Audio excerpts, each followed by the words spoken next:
Good evening. As March comes to an end, it was 30 years ago this month that Mercyhurst Prep made history in boys and girls basketball. I recently caught up with 4 Erie Chapter Hall of Famers as they reflected on that magical season. 5 years after Mercyhurst Prep captured a state championship in girls basketball, the Lakers were destined to reach the summit again, but with a twist. Led by Teresa Zumagala and Angie Potoff, the girls team rolled through the regular season, won a District 10 title, and eventually defeated Allentown Central Catholic 67-55 in the state AAA title game. At the same time, led by Kyle Horton and Craig Woodard, the Lakers battled through a tough Metro League schedule, was the 3rd seed in District 10, and eventually won the AA state title over GAR 58-55. The support for each other during this historical accomplishment was unmatched. We realized our role as the season started to go along, and I think that was what the chemistry that we had.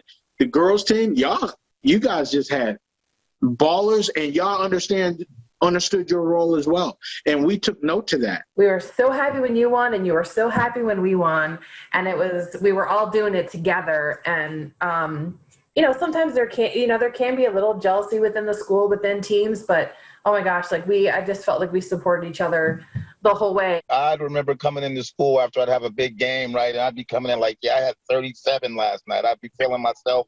And then Tria be in the hallway. She'd be like, good game last night, Kyle. I'd be like, thanks, She already probably knew how many I had. She's like, how many did you have last night? I'm like, I had 37. I'm feeling myself. I'm like, how did you do last night? Oh, we won. I had 43 or 44. One of my greatest memories was the boys' game in Edinburgh Western Finals. It's like the boys won, and then it was just all basketball 24/7, moving forward.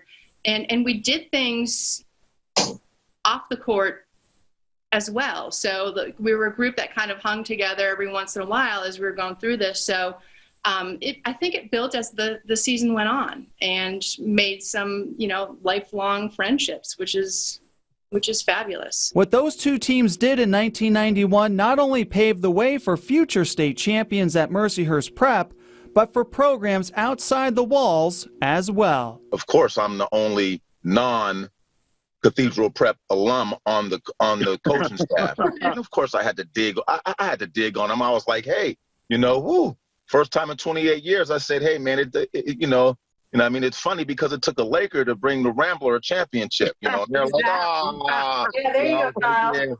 Yeah. So let me go ahead and get a little sting up in there, man, because I'm still Mark Pride and Spirit. I can't tell you how many times I just think back to, times in high school and the playoff run that we had and sharing it with you all, Teresa and Ange. It was just such a pleasure. It was quite an adventure that we took together, and we're still kind of on it. We're getting back together 30 years later. So I'm very grateful that we had each other and had Mercyhurst to kind of bind us all together.